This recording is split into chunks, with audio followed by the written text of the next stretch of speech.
কৃষ্ণ। সান্দাল পৰ্যন্ত কৰি জগতৰ উপকাৰী, নাহি নাম গুণ বিনে আন, সেহিহে কাৰণে হৰি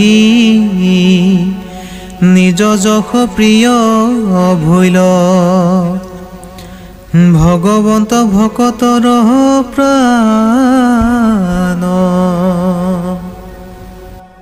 সদাচাৰী ব্ৰাহ্মণৰ পৰা কদাচাৰী চণ্ডাললৈকে যিমান প্ৰকৃতিৰ মানুহ আছে সকলোৰে পক্ষে ভগৱানৰ নাম গুণ কীৰ্তনৰ বাহিৰে আন একো উপকাৰী বস্তু নাই। অৰ্থাৎ পৰমেশ্বৰৰ নাম গুণে যিদৰে সকলো শ্ৰেণীৰ লোককে পবিত্ৰ কৰে, আন একোৱে কাকো তেনেকৈ পবিত্ৰ কৰিব নোৱাৰে। সেইকাৰণেই ঈশ্বৰে নিজৰ গুণ কীৰ্তন শুনিলে ভাল পায়, অৰ্থাৎ একান্ত মনে নাম লওঁতাক তেওঁ দেখা দিয়ে। আৰু ভক্তৰ মনত ভগৱন্ত প্ৰাণস্বৰূপ অৰ্থাৎ পঞ্চভূতৰ পৰা উৎপন্ন হোৱা প্ৰাণ দেহৰ ভিতৰত থকাৰ দৰে ভক্তই ভগৱানক নিজ দেহৰ ভিতৰত উপলব্ধি কৰিব পাৰে। যিহেতু চৈতন্যপূৰ্ণ পৰমাত্মা ৰূপে হৰি, হৃদয়ত আচন্ত প্ৰকাশী, তাতে সেই ইন্দ্ৰিয়গণ ভূত প্ৰাণ বুদ্ধি মন, প্ৰৱৰ্তে যতে কজৰ ৰাখি। এই ঘোষা ফাঁকি বুদ্ধিৰ লগত অহংকাৰক ধৰিছে আৰু জীৱাত্মাকে প্ৰাণ বুলি কৈছে। ভগৱান চৈতন্যপূৰ্ণ, তেওঁ পৰমাত্মা স্বৰূপে আমাৰ হৃদয় প্ৰকাশ কৰি আছে, অৰ্থাৎ তেওঁ বিশ্ব চৰাচৰ পৰিব্যাপ্ত হোৱাৰ লগে লগে আমাৰ শৰীৰৰ ভিতৰত থকাত আমাৰ চেতনা ঘটিছে। তাৰ ফলতহে আমাৰ দেহৰ 10 ইন্দ্ৰিয়, পঞ্চভূত, মন, বুদ্ধি, প্ৰাণ সকলোবোৰে ভাগৰ কাম ভাগে কৰিব পাৰিছে। চৈতন্যময় পৰমাত্মাৰ অভাৱত মন, বুদ্ধি, প্ৰাণ, ইন্দ্ৰিয় আদি একো নাথাকে, সকলোবোৰেই হৈছে জড়। যেনেকৈ ৰঙা, নীলা আদি কোনো ৰঙৰ ওচৰত কাঁচৰ মণি থলে সেই মণিয়েও সেই ধৰণৰ ৰূপ লয়, তেনেকৈ আমাৰ দেহত পৰমাত্মাৰ প্ৰতিবিম্ব পৰাৰ ফলত ইন্দ্ৰিয়াদি সক্ৰিয় হয় আৰু প্ৰকৃতিয়ে জীৱাত্মা নাম পায়। ৰাম কৃষ্ণ হৰি নাম সৰ্বধৰ্ম অনুপম, সকল নিগমে তত সাৰ, হেন নাম নুসুমৰি কমন ভৰসা কৰি, ৰয়া আছে ভৱতৰিবাৰ। পৰমেশ্বৰৰ তত্ত্ব থকা সকলো নিগম শাস্ত্ৰৰ সাৰমৰ্ম হৈছে পৰমাত্মা বা ভগৱানৰ ৰাম কৃষ্ণ হৰি আদি নাম। এই নাম ধৰ্মক আন কোনো ধৰ্মৰ লগত তুলনা কৰিব নোৱাৰি, ই সকলো ধৰ্মতকৈ শ্ৰেষ্ঠ। এনেহেন সহজ সাধ্য পৰম শ্ৰেষ্ঠ নাম স্মৰণ নকৰি সংসাৰ তৰিবলৈ অৰ্থাৎ মুক্তি লাভ কৰিবলৈ কিহৰ আশা কৰি বহি আছা? অৰ্থাৎ ৰাম নামেই কলিকালত মুক্তি লাভ কৰাৰ প্ৰধান উপায়। এনে নাম ল'বলৈ হেলা কৰা উচিত নহয়। কৃষ্ণ। বিষ্ণু পাদুদকী গংগা মহেশে সহিতেইতো, জগতকে প্ৰবৃত কৰয়, হেন কৃষ্ণ বিনে কোন, ভগৱন্ত হেন ইটো, সবদৰ স্বৰূপ আশ্ৰয়।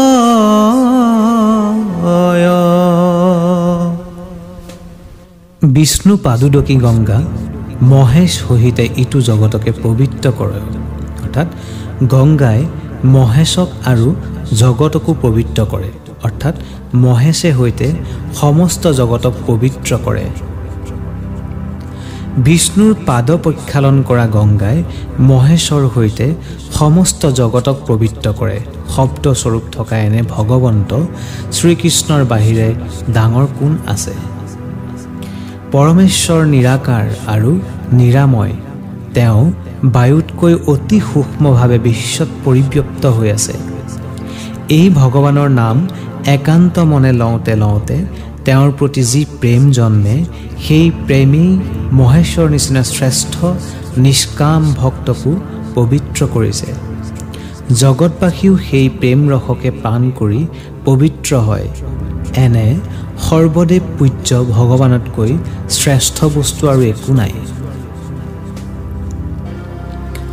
পুণ্য অৰণ্যৰ মাজে মাধৱৰ নাম সিংহ, প্ৰকাশক ৰয় আতিবৰে, যাৰ ধ্বনি শুনি ভয়ে মহাপাপ হস্তিশয়, পলায় অতি ত্ৰাসত লবৰে। হাবিৰ সকলো জন্তুৰ ভিতৰত সিংহই হৈছে শ্ৰেষ্ঠ। হোম যাগ পূজা নাম কীৰ্তন আদিৰ ভিতৰত নাম ধৰ্মই হৈছে আটাইতকৈ শ্ৰেষ্ঠ। সিংহৰ গোজৰণিত যিদৰে হাতী বাঘ আৰু অন্য জন্তুবোৰে আপদ আশংকা কৰি প্ৰাণৰ ভয়ত লৌৰি পলায়, সেইদৰে সৰ্বধৰ্ম শিৰোমণি ভগৱানৰ নাম কীৰ্তন হ'লেও সকলো ৰকমৰ পাপ দূৰ হয়। অৰ্থাৎ ভগৱানৰ পৰম পবিত্ৰ নাম কীৰ্তন কৰিলে পাপ ভাৱ মনলৈ আহিব নোৱাৰে। অপকৰ্ম কৰিবলৈ পবিত্ৰী নজন্মে। বাসনাই জীৱক সংসাৰত আবদ্ধ কৰি ৰাখিব নোৱাৰে। আপুনি আপোন বন্ধু, আপুনি আপোন শত্ৰু, আপুনি আপোন ৰাখে মাৰে, হৰিকণ ভজিনৰে আপুনি হুয় নষ্ট, হৰি ভজি আপোনাক তৰে।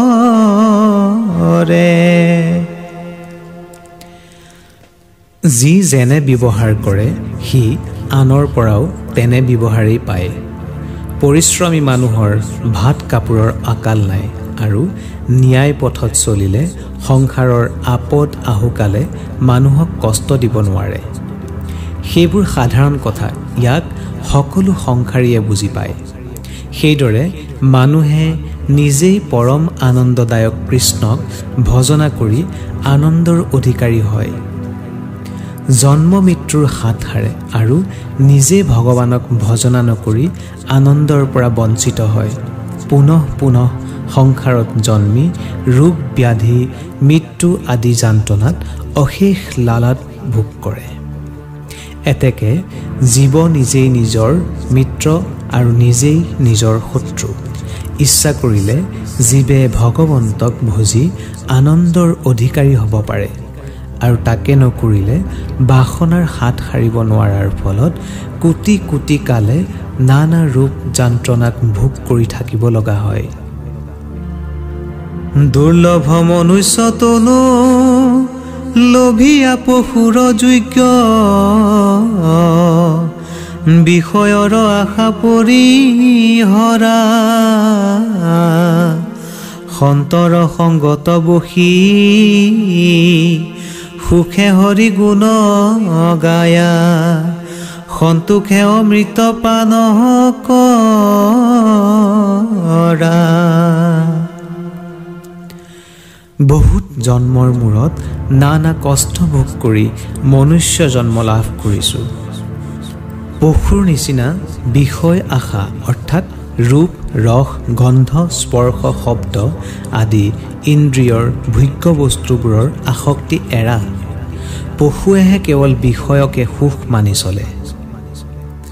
অমৃত খাই অজৰমৰ হোৱাৰ দৰে তুমি সাধুৰ সংগ লৈ মহা সুখে হৰি কীৰ্তন কৰি সন্তোষ লাভ কৰা, আৰু লগে লগে জন্ম মৃত্যুৰ হাত সাৰা অৰ্থাৎ মুক্তি লাভ কৰা।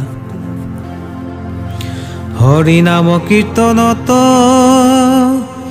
নাহি কাল দেশ পাত্ৰ, নিয়ম সংযম একো বিধি, হৰিত হৰণ লয়া কেৱলে হৰিৰ নাম, কীৰ্তন কৰন্তে হুৱে সিদ্ধি। ভগৱন্তৰ নাম ল'বলৈ সময় অসময় নাই, যেতিয়াই তেতিয়াই তাক ল'ব পাৰি। নাম ল'বলৈ ঠাইৰো বিচাৰ নাই, য'তে ত'তে ল'ব পাৰি। হৰি নাম ল'বলৈ একো বিধি ব্যৱস্থাও নাই, যেনে তেনে ভাবি ল'লেই হয়। আৰু পৰমেশ্বৰৰ নাম ল'ব লাগিব বুলি আগদিনা সংযম হৈ থকাৰো কোনো দৰকাৰ নাই।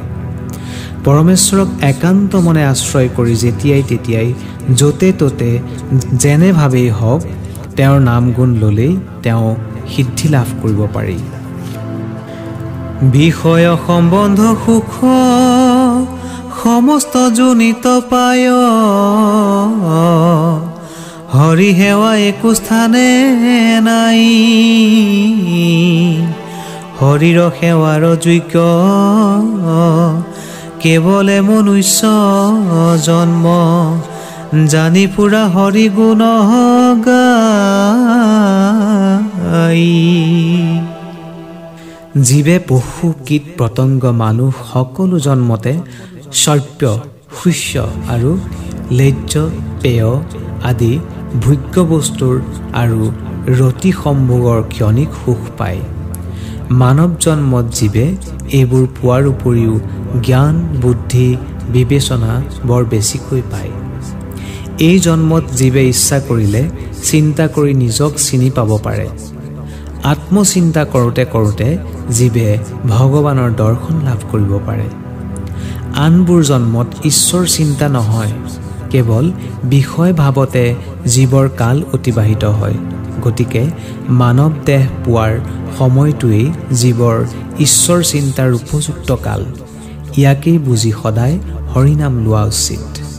মৃত্যুৰ মুখত পৰি আছে যিটো সিটো নৰে, হৰি গুণ কীৰ্তন নকৰে, মৃত্যু তৰি বাৰ জানা